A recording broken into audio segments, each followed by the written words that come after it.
चुनाव लड़ेगी? ये देखिए, जो वर्तमान हालात है, सबसे ज़्यादा भटकाव जो युवा का, जो हमेशा युवा ही ठगा जाता है। सबसे ज़्यादा जो भटकाव हुआ है युवा का, सबसे ज़्यादा बेरोजगारी, शिक्षा, स्वास्थ्य।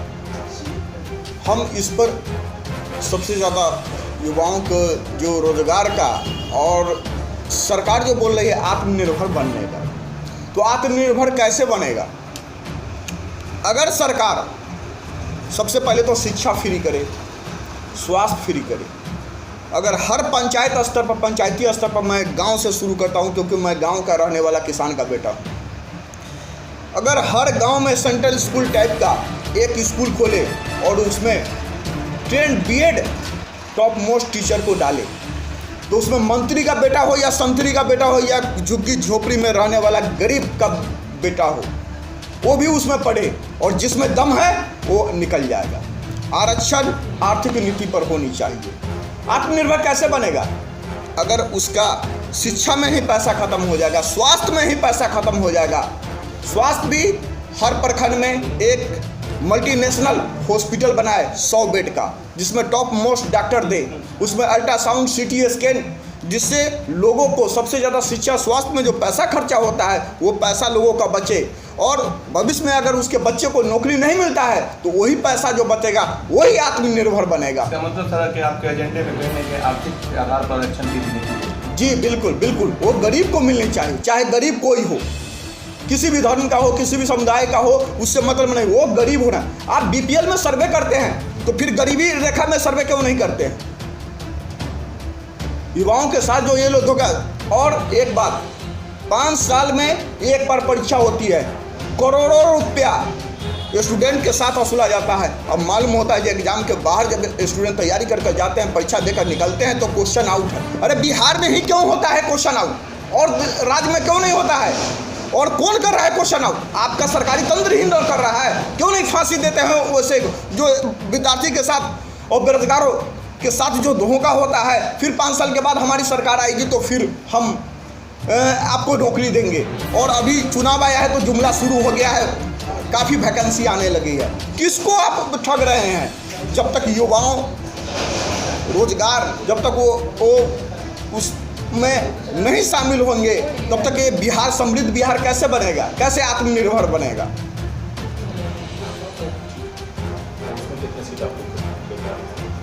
सीवान के विधानसभा 8 विधानसभा होते हैं, और सबसे पहले मैं बताना चाहूँगा कि forward block party Bihar committee ने 100 विधानसभा सीटों पे चुनाव लड़ने का जो निर्णय लिया हुआ है, बड़ा सकारात्मक निर्णय है, और ये बदलाव की तरफ हम आगे पहल कर चुके हैं। इसके क्रम में हम आज एक ऐतिहासिक चुनाव का ऐलान जो होता है इस सीवान ज़िले के लिए करना चाहते हैं कि हमारे पास ये एक ऐसा विकल्प हम देने की प्रयास में हैं। तो लोग का तांता लगा हुआ है, कई सारे लोग हमारे पास अप्रोच कर रहे हैं, लंबी लिस्ट है।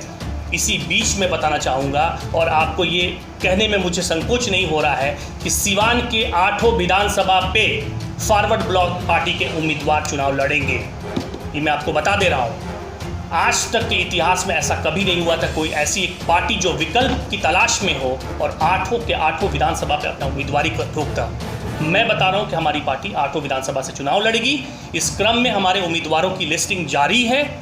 अभी हम लोग 3 दिवसीय कार्यक्रम के माध्यम कई सारे विधानसभा क्षेत्रों से होकर आए हैं, जहां पे कई सारे ऐसे भावी उम्मीदवार जिनके साथ हमारी बैठक हुई है, हमने समीक्षा हमारी जारी है, और बहुत जल्द हम सारे नामों का खुलासा भी करेंगे। और हम चाहेंगे कि थोड़ा सा हमें समय और दे दीजिए ताकि मैं डिटेल बैठ के आपको सारे नामों का खुलासा कर दें।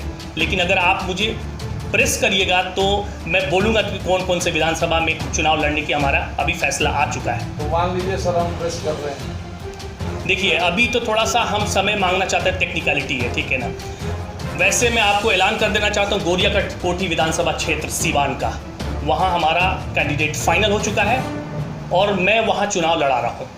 क्या आप भी चुनाव लड़ेंगे? ऐसे भी अटकलें हैं कि आप भी चुनाव लड़ सकते हैं? देखिए, हर वो आदमी को चुनाव लड़ने का अधिकार होता है। अगर मेरा ये फैसला है कि मैं चुनाव लड़ूं तो ये मेरा निजी फैसला होगा, लेकिन हमारी संगठन कभी नहीं चाहेगी कि ऐसा कोई लीडर जो संगठनात्मक वर्ग का रोल अदा कर रहा है वो चुनाव में उतर जाए।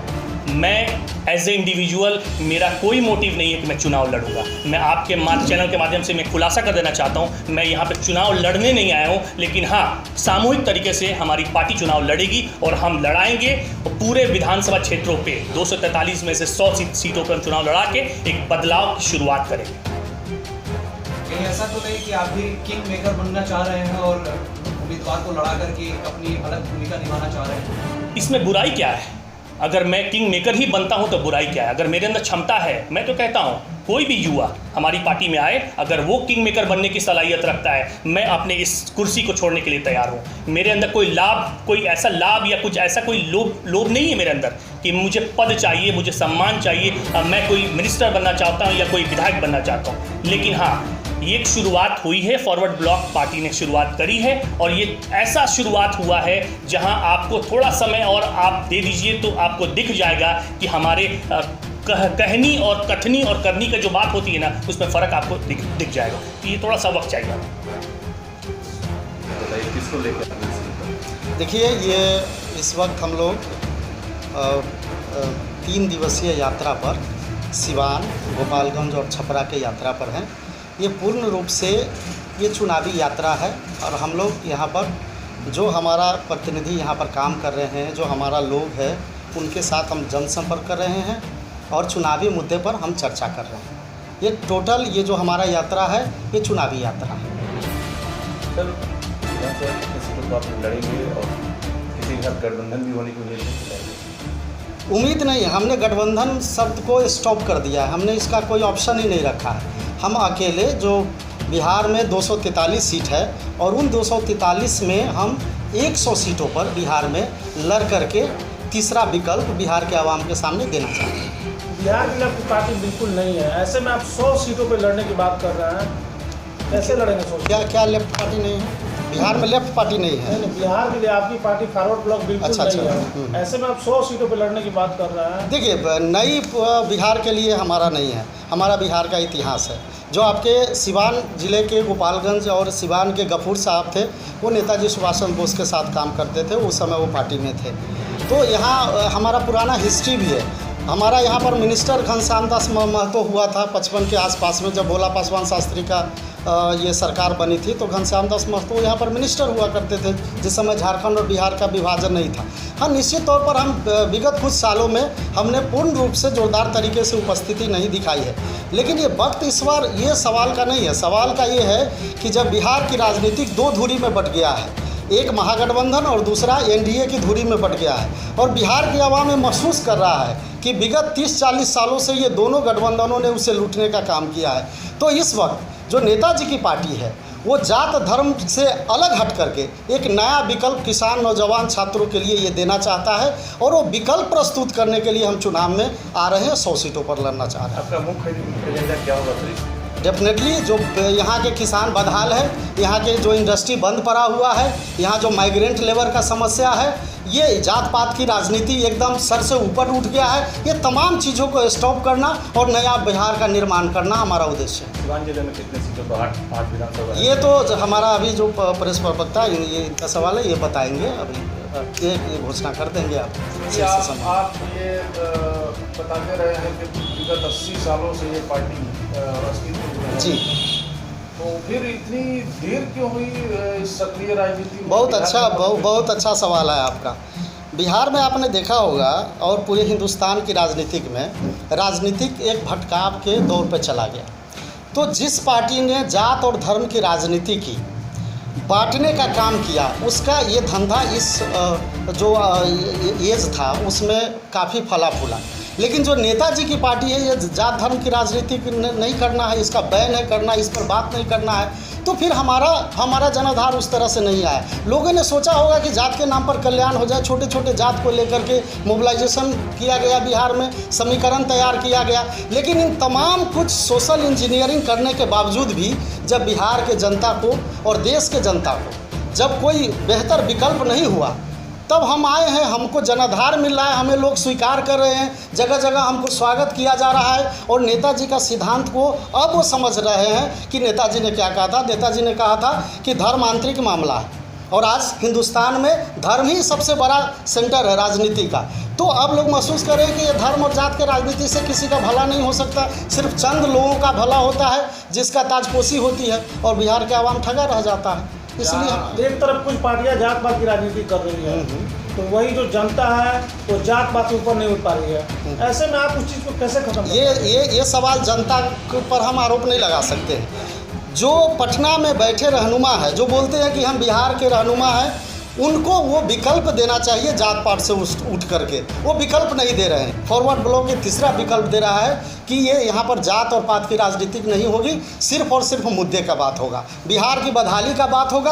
आपको मैं बता देता हूँ कि पिछले नीतीश सरकार लालू जी के साथ भी आए और बीजेपी के साथ भी आए हैं, और दोनों सरकारों ने वादा किया है जनता के साथ, स्मार्ट सिटी बनाएंगे, बहुत सारी घोषणाएं की है। किसी चीनी मिल का उद्घाटन के बाद इन्होंने किया है। तो अब जनता पूछना चाहता है उन लोगों से कि आपको दोबारा आने का कोई औचित्य है क्या, कोई कारण है क्या, और जनता डिसअपॉइंटेड है। और इस परिस्थिति में एक नई राजनीति का शुरुआत फॉरवर्ड ब्लॉक उन लोगों के महत्वाकांक्षा के साथ करना चाहता है जो जनता के लिए और जनता के आवाज़ को बुलंद करे। जनता की आवाज़ तो ये है सर, सिवान में 3 चीनी मिल है, है जी, और ये अभी तक विगत 30 सालों में जी पार्टियां वादा करती रही हैं, सबका चुनावी मुद्दा होता है कि हम इसको चालू करवाएं जी। तो फिर आप पर भरोसा और आप पर यकीन क्यों करे सिवान की जनता? पहले तो बात है कि हम पर भरोसा क्यों करें, दूसरा बात है कि जिन पर भरोसा किए थे वो उन्होंने छल लिया। भरोसा इसलिए आपको करना है कि मैं अकेला बिहार में ऐसा पार्टी हूँ, फॉरवर्ड ब्लॉक, जो 100 सीटों पर अकेले चुनाव लड़ा रही है। ये हम विकल्प दे रहे हैं, हम कोई मोर्चा की बात नहीं करते हैं। वो लोग मोर्चा में जाकर बात करते हैं, तो मोर्चा में जो बात की हिस्सेदारी होती है वो कम पड़ जाती है। और हमारे पास जो वादा है और करने के लिए जो मौका है वो सिर्फ मैं वादा करता हूं, और जब मुझे जनता वहां भेजेगी तो सिर्फ मुझे ही करना है। इसलिए वहां पर मेरा कॉमन मिनिमम प्रोग्राम जो महागठबंधन और एनडीए का है, उस कॉमन मिनिमम प्रोग्राम में शायद ये दोनों गठबंधनों के लिए वो इशू नहीं है, वो मुद्दा नहीं है, लेकिन हमारा ये मेन मुद्दा है। बिहार की राजनीति से जुड़े हुए हैं और लगातार सभी जिलों का भ्रमण कर रहे हैं। जी, 2014 लोकसभा चुनाव में नरेंद्र मोदी जी मोतिहारी पहुंचे हुए थे। जी जी जी, जहाँ पे उन्होंने कहा था मंच से जी कि अगली बार जब आऊँगा तो इसी चीनी मिल कर चाय पीऊँगा। जी जी। और आज तक मैं कुछ नहीं हुआ। तो आप उसके लिए क्या कर रहे हैं, आवाज़ उठा रहे हैं? देखिए, आपको मैं बता रहा हूँ, ऑल इंडिया फॉरवर्ड ब्लॉक का जो पिछला अगर उसका पेज को और अगर आप फॉलो करेंगे तो हम लोग लंबे समय से किसान, जो देखिए किसान ऑल इंडिया फॉरवर्ड ब्लॉक किसानों की पार्टी है। इसका मेन आइकॉन सहजानंद सरस्वती थे। बिहार में आज़ादी के से पूर्व और आज़ादी के बाद भी किसान के जितने बड़े आंदोलन हुए उसमें फॉरवर्ड ब्लॉक का बहुत बड़ा योगदान रहा। और ये पार्टी मैनिफेस्टो में है, जो पार्टी रेजोल्यूशन लेती है जब उसका महाधिवेशन होता है कि पार्टी किस ग्राउंड पर अपने को सर्वाइव करेगा किसी स्टेट में, उसका पॉलिटिकल जो इशू होगा वो क्या होगा, वो हमारा किसान का इशू है। और हमने किसान के इशू को लेकर ही फॉरवर्ड। और जो चीनी मिल का सवाल है और मोदी जी का सवाल है, वो तो सबसे बड़ा जुमलेबाज है, उनका तो वो वर्ल्ड रिकॉर्ड है जुमला का। तो इस जुमलेबाजी में तो वो कुछ भी कहते हैं। वो 15-15 लाख के बात कहे, मुकर गए, बोले कि ऐसे ही है। तो चीनी मिल की कौन सी बात है? मैं आपको ये बता देता हूँ, रीगा चीनी मिल के बारे में उन्होंने कहा था जब वो गांधी मैदान में रैली कर रहे थे, 5 लाख रुपए का डिमांड किया, जब उनको नहीं मिला तो उनको धमकी दिया कि तुमको बंद कर दूंगा। तो आज ये हालात ये है कि उनको चीनी मिल चालू कराना नहीं है, किसी भी गठबंधन को, या महागठबंधन का लीडर हो या एनडीए का लीडर हो, किसी को चीनी मिल चालू कराने। क्योंकि अगर चीनी मिल चालू होंगे, यहाँ का किसान खुशहाल होगा, उनका बेटा अच्छा तालीम हासिल करेगा। ऐसा नहीं करना है, क्योंकि यहाँ के ज़मीन को औने पौने भाव में कारपोरेट को देना है। और हिंदुस्तान में जो ज़मीन अधिग्रहण का कानून बीजेपी 2014 का बात कर रहे हैं वो लाए हैं, उससे ये साबित हो जाता है कि वो किसानों को ज़मीन किसी तरह से हड़प करके उद्योगपतियों को देना चाहते हैं। और हिंदुस्तान में जो सर्वाइवल के लिए कृषि होता है उसको फार्मिंग एग्रीकल्चर में बदलना चाहते हैं, कंटेक्ट एग्रीकल्चर में बदलना चाहते हैं। सर एक सवाल आप जी जी बोले। आपने कहा आप किसी से भी गठबंधन जी और 100 सीटों को लड़ेंगे। जी, अगर आप एक पक्ष मान लिया जाए कि आप 100 के 100 सीट जीत देते हैं जी, उसके बाद भी तो सर आपकी सरकार नहीं बनेगी, तो फिर आप कैसे अपने देखिए आप ये कन्फ्यूज़न होता है। हम आप लोग के चैनल के माध्यम से बताना चाहते हैं कि चुनाव लड़ना का मतलब जीतने, और जीतने का मतलब सरकार बनाना नहीं होता। राजनीतिक दल में जो मुख्य पोजीशन की भूमिका होती है वो पोजीशन से ज़्यादा अहम रोल पैदा करता है।